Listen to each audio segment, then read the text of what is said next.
All right, James. So this story out of Burkina Faso, is pretty wild, right? A shipment of gold, hundreds of millions of dollars worth, just seized at a European port. What on earth happened there? It sounds less like a business deal gone wrong and, well, more like something else entirely. You're absolutely spot on, Michael. It was definitely not just a business mishap. The intelligence coming out clearly indicates this wasn't an accident, nor was there a legitimate legal case. This was a deliberate, politically motivated move, straight up. And it came under direct pressure from Washington, apparently. The containers, they simply never reached their intended destination. It was quite a statement, really. Wow. So this isn't just about Burkina Faso, is it? There's a bigger picture here. What was the US's angle if it wasn't a legal or accidental seizure? Well, precisely. This is where it gets, quite frankly, rather blunt. The former US President Donald Trump, he actually weighed in on this. He stated quite unequivocally that if Africa wants access to global markets, it must pay its dues. It was framed as a lesson, a very public, sharp and unapologetic message to the entire Sahel region. Essentially, pay up or lose your access. It set off quite the ripple effect in Ouagadougou, the capital of Burkina Faso, hitting President Ibrahim Traore's administration like an absolute earthquake. So they were saying, you want to play in our sandbox? You follow our rules, essentially. That's pretty direct. And for President Traore, that must have been a huge blow. How did he or his people perceive this? Was it really seen as a robbery, as the video suggests? Absolutely, Michael. It was immediately branded as robbery, not just business. The gold, you see, was meant to fund essential services, schools, hospitals, food security programs within Burkina Faso. But instead, it was unilaterally turned into collateral for debts that were dictated by outsiders, largely from institutions like the IMF. For decades, Africa's loans had been tied to these very specific conditions, often written right in Washington and Paris, conditions that many African nations felt were exploitative. So these weren't even debts that President Traore's current government necessarily incurred. They were, inherited from previous regimes or even from colonial times. That's quite a burden to place on a nation's resources. Exactly. Many of these debts, Michael, had indeed been inherited from past regimes, or they were forced through under really colonial terms. The International Monetary Fund, the IMF, they just demanded repayment in dollars, backed by these guarantees, essentially Africa's natural resources. And this gold seizure, it felt like the final bitter insult. As one farmer interviewed on local radio, he put it so eloquently, "We never signed those loans. Why should our gold pay for them?" And a teacher added, "If they keep our gold, they are keeping the future of our children." The sentiment was that this wasn't just a financial dispute, it was a fundamental question of sovereignty. Unbelievable. So it really boils down to, who owns what and who sets the rules. This seizure wasn't just an economic move then. It was a profound act of, dare I say, political aggression that stripped away not just wealth, but also dignity in the eyes of the people. And you mentioned that anger was spreading faster than fire in Ouagadougou. What kind of response did that spark from the public? The public response, Michael, was immediate and incredibly fierce. Crowds absolutely filled the streets of Ouagadougou. The anger wasn't confused, it was laser-focused. People were shouting things like, "They steal in daylight and call it law." This wasn't just about the money anymore. The truth was undeniable. If Africa's gold, their sovereign wealth, could just be stopped and seized like that, then their very sovereignty was under siege. This whole humiliation, it could have broken a nation, but it didn't. Instead, it pushed President Traore to really fight back, to challenge the entire system. So what began as a single shipment really ignited a battle over Africa's right to control its own future. This wasn't just a mistake, as you said earlier. It was a strategy from Washington's side. how did Traoré himself frame this to his cabinet? Was there debate or fear amongst his advisors about this new defiant stance? Oh, there was certainly fear. When Traoré stood before his cabinet, his voice was calm but incredibly sharp. He spoke plainly, stating, "This is not about debt. This is about control." He emphasized that if the external powers succeeded here, Africa would never truly own its tomorrow. This really landed hard. Some of his ministers, understandably, they urged diplomacy, suggesting we can negotiate the release, offer repayment schedules, seek compromise. They were nervous, but others, they just shook their heads. The room was heavy with silence until Traoré underscored the core issue. This was an attack on sovereignty itself, not just a financial dispute. That's a powerful shift in perspective. To move from, a financial problem to an issue of fundamental control and sovereignty. That's truly significant. So, if they weren't going to compromise, what was the alternative? What was Traoré's bold countermove? Traoré's resolve was clear, James. He wasn't going to back down. But how do you confront the IMF and a U.S. president who's publicly threatening your nation? What was his first concrete step to counter such immense external pressure? His initial move, Michael, was to understand the deeper implications beyond Burkina Faso. He saw that the gold seizure, driven by IMF mandates and Trump's directives, was a message not just to him, but to the entire Sahel.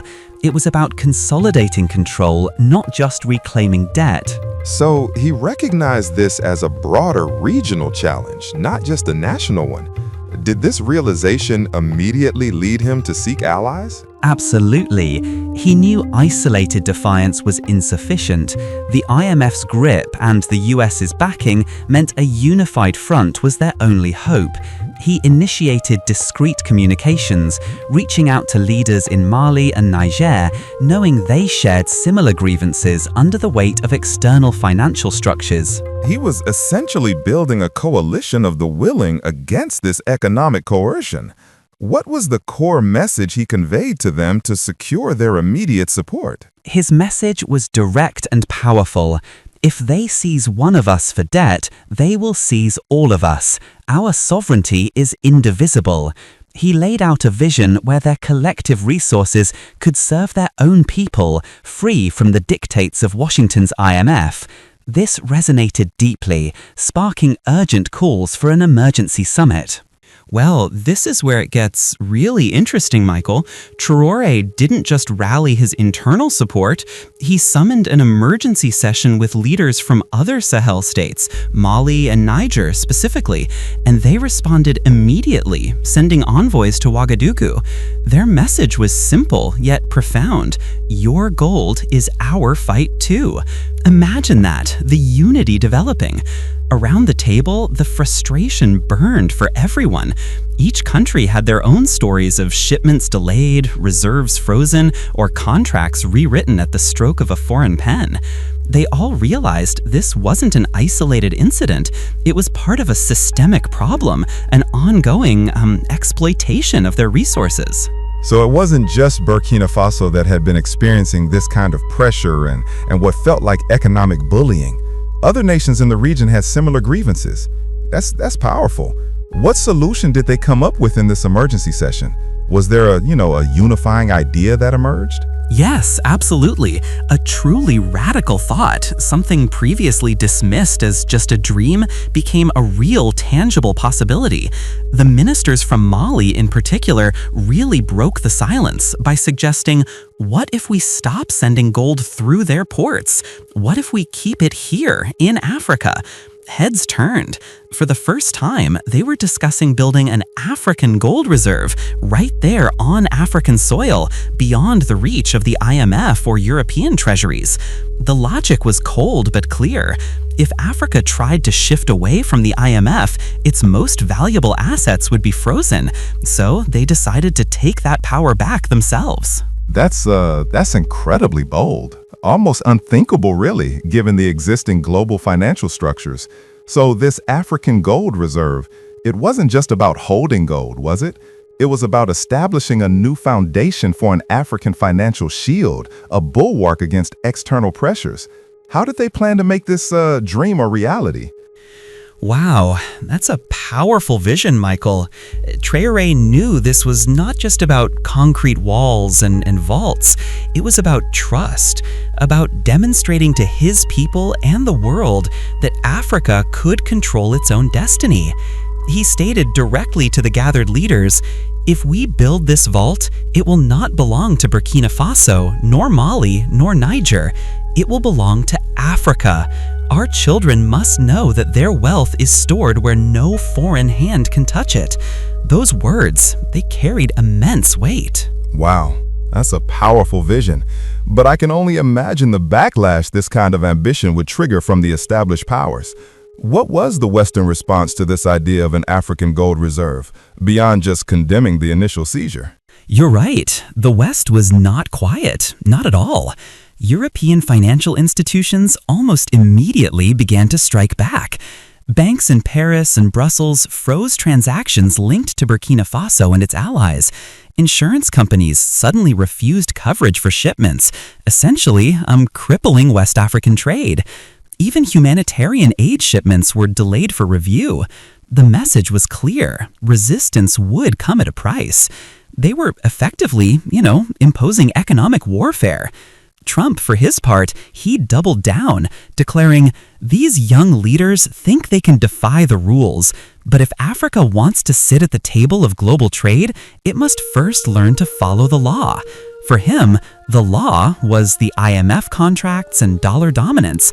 Anything else was chaos. So it was a psychological operation as much as an economic one, designed to scare them, to force them back into line. But it sounds like it may have had the opposite effect. Did the African nations buckle under this pressure, or did it just fuel their resolve even more? It absolutely fueled their resolve, Michael. The more the West threatened, the more the people rallied. Demonstrations filled the streets with chants of "Our gold, our Africa." Farmers offered to donate part of their harvest to support this new reserve. Students posted viral messages online saying, "If they fear it this much, then it must be our only hope." Traoré understood the stakes. He gathered his generals and advisors and told them, "They will starve us, smear us, and isolate us, but they cannot break us unless we let them. This is not about gold anymore. This is about freedom itself." The effect was immediate. The sentiment was that the West's fear wasn't about corruption or instability, it was about losing control. This regional crisis was turning into a continental awakening. That's a powerful message, James. It sounds like they recognize the West's tactics as a form of continued colonial control rather than genuine concern. So this growing unity, this defiance, what concrete steps did they take to build this African gold reserve? And how did they counter the economic blockade? They began preparations on the ground, Michael. Special units were assigned to guard gold convoys inside national borders. Engineers outlined how vaults could be constructed in secure zones, reinforced with military protection. Economists mapped out how reserves from Burkina Faso, Mali, and Niger could be pooled into a joint stock, a foundation for this African financial shield. Contracts with Western refineries were quietly reviewed and, in some cases, canceled. Instead, negotiations opened with partners in BRICS, Brazil, Russia, India, China, and South Africa, to provide refining technology directly to the Sahel. For the first time, Africa was positioning itself not as a supplier of raw materials, but as a guardian of value. This was a lifeline, not yet a victory, but a clear sign that Burkina Faso would not stand alone. That's incredible. So instead of being broken, they found strength in unity and sought out new allies. It truly represents a significant shift in the global power dynamics. But this kind of defiance, it almost certainly wouldn't go unanswered from the West, right? They'd look for new ways to undermine this independence. So the West's response wasn't just economic then. With such a strong united front from Africa, did the pressure just intensify? Was American President Donald Trump still actively behind these efforts to undermine their independence? Precisely, Michael. The public defiance and unity caught Washington off guard, rendering overt economic sanctions less effective politically. So yes, the strategy escalated and became far more clandestine. The directives, particularly from the former US administration, shifted towards covert operations, aiming to destabilize the nascent alliance rather than just financially cripple them. Covert operations? That sounds far more insidious than just freezing assets or trade blocks. What form did this new hidden pressure take? Were they trying to incite internal conflicts or sow discord among the allied nations? Indeed, the focus shifted to what one might call psychological warfare and internal subversion.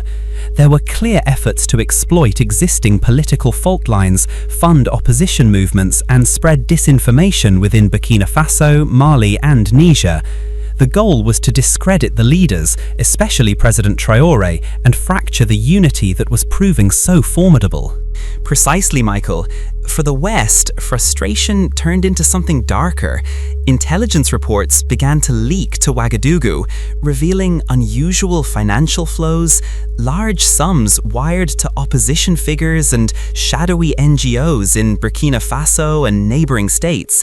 All designed, of course, to derail the African Gold Reserve project. The language in these reports was blunt, even arrogant. One line read, "Without control of their gold, IMF leverage will collapse. This cannot be allowed."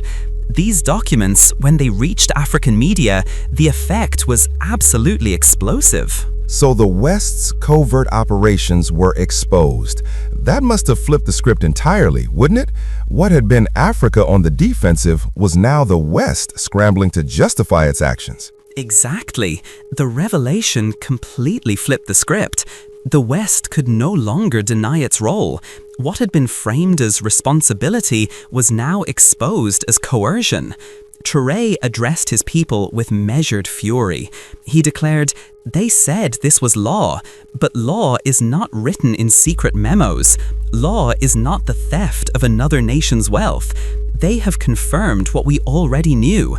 This is not about debt. This is about domination." His words were powerful. In that reversal, Traoré's stance shifted from pure resistance to triumph. The leaks spread like wildfire. African newspapers ran front-page headlines. Radio stations from Dakar to Kinshasa had callers shouting with outrage. For millions, these memos weren't just evidence, they were vindication of everything they had long believed. That moment must have been pivotal. So with this new level of transparency and unity, what did it mean for the future of the African Gold Reserve? Was it, still just a proposal, or had it become something more concrete? By then, Michael, it was no longer just an idea on paper. In the hearts of the people, it was already real. Tens of thousands filled Independence Square. Miners held up their tools as symbols of defiance. Farmers carried baskets of grain, declaring they would support the nation even if imports were cut. Students waved banners reading, "Our gold is our freedom." The mood was no longer anger, it was pride. Across the Sahel, leaders who had hesitated now leaned in. Mali's president declared, "If they seize one of us, they seize all of us." Niger's delegation pledged uranium reserves. Guinea spoke of channeling bauxite revenues into the same system. The African Gold Reserve, born of crisis, was now a continental project. Traoré summed it up best in a fiery address. "They wanted to bury us with shame. Instead, they have planted a seed, and that seed is unity." The invisible coup had failed, the seized gold had backfired, and Ibrahim Traoré had risen as a symbol of defiance for an entire continent. Burkina Faso didn't regain the seized gold, but in losing it, Africa discovered something greater. What was taken by force became the spark of unity. What was meant as humiliation became the foundation of a new future. The African Gold Reserve was no longer just a proposal on paper. It became a living project, built from the sacrifices of miners, the courage of farmers, the resolve of students, and the vision of leaders who refused to bow. James, that's truly a remarkable testament to resilience. It sounds like the seizure, far from crippling Burkina Faso, instead ignited a continental fire, transforming a challenge into a foundation for an entirely new future for Africa. Indeed, Michael. What began as a brazen act of economic aggression inadvertently sparked an unprecedented movement of self-determination. The initial humiliation was ultimately converted into a powerful symbol of defiance and a concrete plan for true African sovereignty, rallying the people like never before. A profound shift, not just in economic strategy, but in spirit. It signals a new era where African nations are defining their own destiny, free from external impositions, and that's truly inspiring for the entire global South. Absolutely. This isn't merely about holding gold, it's about owning their future, building institutions that serve their people first. It's a powerful statement to the world about Africa's unwavering resolve and its capacity to forge its own path forward. Well, that's all the time we have today, so thanks for joining us, and we'll see y'all next time. James, that's an incredible narrative of transformation. From a seemingly devastating blow, an entire continent found its voice and its strength. So this idea of the African Gold Reserve, now a continental project, as you put it, what was the immediate fallout in Europe and Washington once the full extent of their clandestine actions became undeniable? The fallout was quite dramatic, Michael. Western governments scrambled. Trump predictably raged that these fake leaks were undermining order. European officials, they tried to deny, but the signatures on the memos were undeniable. The narrative shifted entirely. What had been meant to weaken Traoré had only made him stronger. And now the West was on the defensive. They faced accusations of neo-colonialism and economic warfare, not just from African leaders, but from a global audience that was, for the first time, really paying attention. So the exposure of the truth, it really changed the power dynamic. What was the ultimate goal of this African Gold Reserve? Was it simply to hoard physical gold, or was there a deeper, more strategic economic vision behind it? It was much, much more than simply hoarding gold. The deeper vision, Michael, was about creating a parallel financial system insulated from external manipulation. By pooling their gold and other strategic resources, Niger's uranium, Guinea's bauxite, for example, they aimed to back their own currency or currencies, allowing for direct trade within Africa and with new partners like BRICS, bypassing the dollar and euro entirely. This would give them unprecedented financial independence, enabling them to fund their own development projects without the crippling conditionalities of the IMF. It was truly about sovereignty in every sense, from economic to political. That's a truly revolutionary concept. It sounds like a declaration of full economic independence for these African nations. What message do you think this sends to other nations, perhaps those still heavily reliant on Western financial institutions around the world? Well, it sends a powerful message, Michael, not just to other African nations, but to the entire global South.